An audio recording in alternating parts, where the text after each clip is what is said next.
एक गांव में एक बूढ़ा किसान रहता था। उसके पास एक बेटा था जिसका नाम रामू था। रामू ने अपने पिता की मदद करने का वचन किया था, लेकिन वह बड़ा असमर्थ था।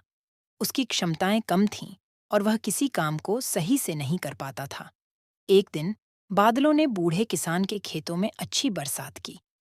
अच्छी बरसात के कारण फसलें बड़ी सुंदर और मजबूत हो गईं। बूढ़ा किसान खुश था कि अब उसके संग बेटा भी खेतों के काम में मदद कर सकेगा। लेकिन रामू ने अपने पिता की सहायता करने के बजाय उसने अपने दोस्तों के साथ खेलने का प्रसंग बना लिया। उसने किसान के दिए गए काम को नजरअंदाज कर दिया।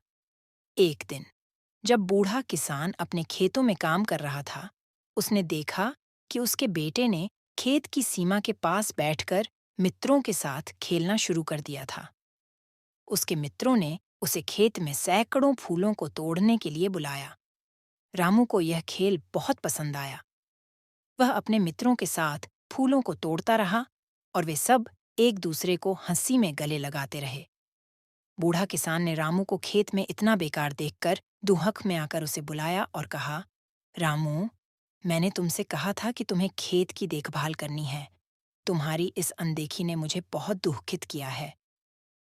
रामू ने शर्माते हुए अपने पिता की आंखों में देखा और उसने कहा, क्षमा करें पिताजी, मैं अपने काम की जिम्मेदारी को नहीं समझ पाया।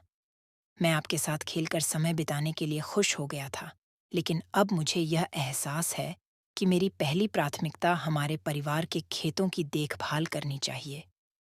बूढ़ा किसान ने अपने बेटे की बात को सुनकर उसे गले लगाया और उसे समझाया, बेटा, यह सही है कि हमें अपने काम की जिम्मेदारी समझनी चाहिए। तुमने अपनी गलती स्वीकार की है और यही सच्ची पराक्रम है।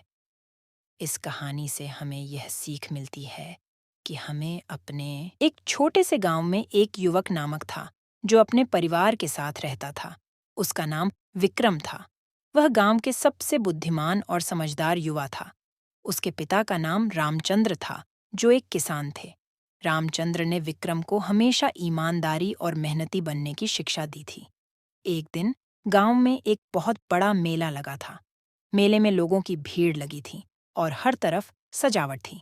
विक्रम भी मेले में जा रहा था, लेकिन रास्ते में एक गहरे जंगल में पहुंच गया। जंगल में वह अकेला था और वह अपनी गलती को महसूस करने लगा। वह जंगल में अब भूले हुए था और उसे अपने घर का रास्ता नहीं मिल रहा था। धीरे धीरे रात का प्रसंग होने लगा और जंगल की घनी जंगल उसे डरावने लगी।